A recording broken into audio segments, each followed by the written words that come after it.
কত দিনে শ্রাদ্ধ করা উচিত? ১১ দিন, ১৩ দিন, ১৬ দিন নাকি ৩০তম দিনে? শ্রাদ্ধ কেন করা হয়? সুপ্রিয় ভক্তবৃন্দ, শ্রাদ্ধতত্ত্ব বিষয়ক গুরুত্বপূর্ণ ভিডিওতে আপনাদের সবাইকে সুস্বাগতম। শাস্ত্র প্রমাণ সহ ভিডিওটিতে আলোচনা করা হয়েছে। ভিডিওটি শেষ পর্যন্ত দেখতে থাকুন। আমরা সনাতন ধর্মকে যতই একজোট করবার চেষ্টা করি না কেন, যখনই পরিবারে কেউ মারা যান আর তখনই সেই ব্যক্তি শ্রাদ্ধ করার প্রসঙ্গ আসে, তখনই শুরু হয় আমাদের ১৩ দিন, তোমাদের ১৬ দিন, আবার তাদের ৩১ দিনের শ্রাদ্ধ। আবার কেউ কেউ তো শাস্ত্র খুলে দেখিয়ে দেয় ব্রাহ্মণ ১১ দিনে, ক্ষত্রিয় ১৩ দিনে, বৈশ্য ১৬ দিনে আর শূদ্র ৩১ দিনে। প্রকৃতপক্ষে এই শ্রাদ্ধের প্রসঙ্গই আমাদের চোখে আঙ্গুল দিয়ে দেখিয়ে দেয় আমরা কত ভাগে বিভক্ত, অথচ শাস্ত্রের মধ্যেই এর সুন্দর সমাধান রয়েছে।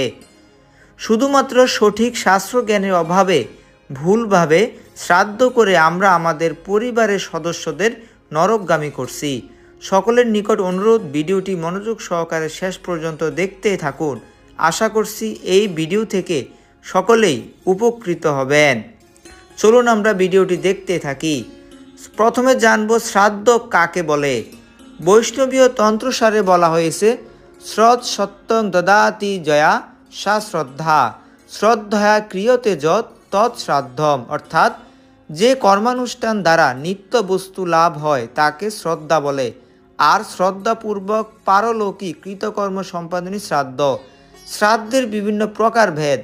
গরুড় পুরাণ, পদ্ম পুরাণ, মৎস্য পুরাণ, বরাহ পুরাণ আদি সহ বিভিন্ন বৈদিক শাস্ত্রে 12 প্রকার শ্রাদ্ধের উল্লেখ রয়েছে। সেগুলি হচ্ছে নিত্য নৈমিত্তিক, কাম্য, বৃদ্ধি, স্বপিণ্ডীকরণ, পার্বণ, গোষ্ঠী, শ্রদ্ধার্থ, কর্মাঙ্গ, দৈবিক, তীর্থ ও পুষ্টি। আমরা স্বপিণ্ডীকরণ শ্রাদ্ধ করে থাকি। পিতৃপুরুষকে দেওয়া অন্নকে পিণ্ড বলে, তাই পিতৃপুরুষের সাথে পিণ্ড গ্রহণকারী অন্যান্য মৃত ব্যক্তির উদ্দেশ্যে দেয়া পিণ্ড প্রদানকারী অনুষ্ঠানকে স্বপিণ্ডীকরণ বলা হয়। স্বপিণ্ড কারা? যেই কোনো লোক নিজেকে মধ্যবর্তী স্থানে রেখে গণনা করলে তার ঊর্ধ্বতন 6 পুরুষ এবং অধস্তন 6 পুরুষ পর্যন্ত লোকদের মধ্যে স্বপিণ্ডতা থাকে, ওই লোকগুলিকে ওই মধ্যবর্তী লোকটি স্বপিণ্ড বলা হয়। মূল পর্বে আসা যাক। সকল বর্ণের সনাতন ধর্মীরা কত দিনে শ্রাদ্ধ করবেন? সকল সমস্যার সূত্রপাত এই জায়গায়। মনুসংহিতায় কেউ মারা গেলে কত দিনে শুদ্ধ হবেন সেই বিষয়ে বিবরণ প্রদান করা হয়েছে। তা হচ্ছে ব্রাহ্মণ 10 দিনে, ক্ষত্রিয় 12 দিনে, বৈশ্য 15 দিনে এবং শূদ্র 30তম দিনে শুদ্ধ হবেন। আবার ঋষি শাতাতপ বলেছেন, ক্ষত্রিয় 11তম দিনে, বৈশ্য 12 দিনে, শূদ্র 20 দিনে শুদ্ধ হবে। ঋষি বশিষ্ঠ বলেছেন, ক্ষত্রিয় 15তম দিনে এবং বৈশ্য 20 দিনে শুদ্ধ হবে। অন্যদিকে অঙ্গিরস ঋষি বলেছেন, ব্রাহ্মণ, ক্ষত্রিয়, বৈশ্য এবং শূদ্র সকল বর্ণই 10 দিন অশোচান্তে সূচি হবে। ঋষি বোধয়ন বলেছেন, ক্ষত্রিয়, বৈশ্য, শূদ্র তারা বিপ্রগণে বান্ধব, তাদের অশোচ সেই বিপ্রের সমান 10 দিন হবে।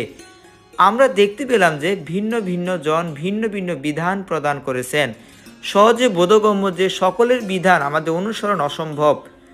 মৎস্য পুরাণে বলা হয়েছে, মৃত ব্যক্তি 12 দিন পর্যন্ত আপন গৃহেই থাকেন, জমালয়ে নীত হয় না।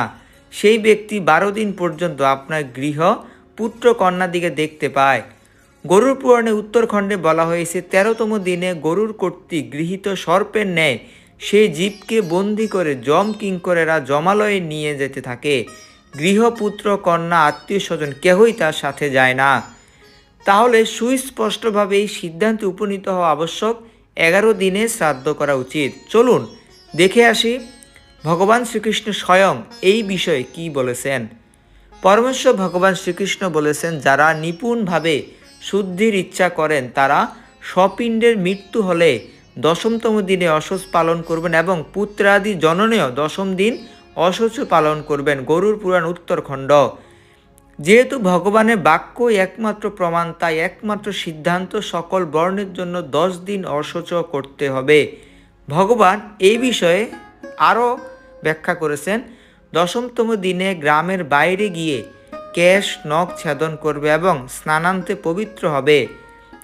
শাস্ত্রে গরু পুরাণে উত্তরখণ্ডে মৃত্যুর পর 10 দিনের পিণ্ডদানের যে বিবরণ দেওয়া হয়েছে তা হচ্ছে: প্রথম দিন মস্তক, দ্বিতীয় দিন চক্ষু, কর্ণ, নাসিকা, তৃতীয় দিন কণ্ঠ, 2 বাহু আর বক্ষ, চতুর্থ দিন নাভি, লিঙ্গ আর গুহ্যদেশ, পঞ্চম দিন জানু, জঙ্ঘা আর পদদ্বয়, ষষ্ঠ দিন সমস্ত মর্মস্থান, সপ্তম দিন দেহের নাড়ি, অষ্টম দিন দন্ত ও লোম, নবম দিন বীর্য, শক্তি ও সামর্থ্য। এইভাবে শরীর গঠিত হয়।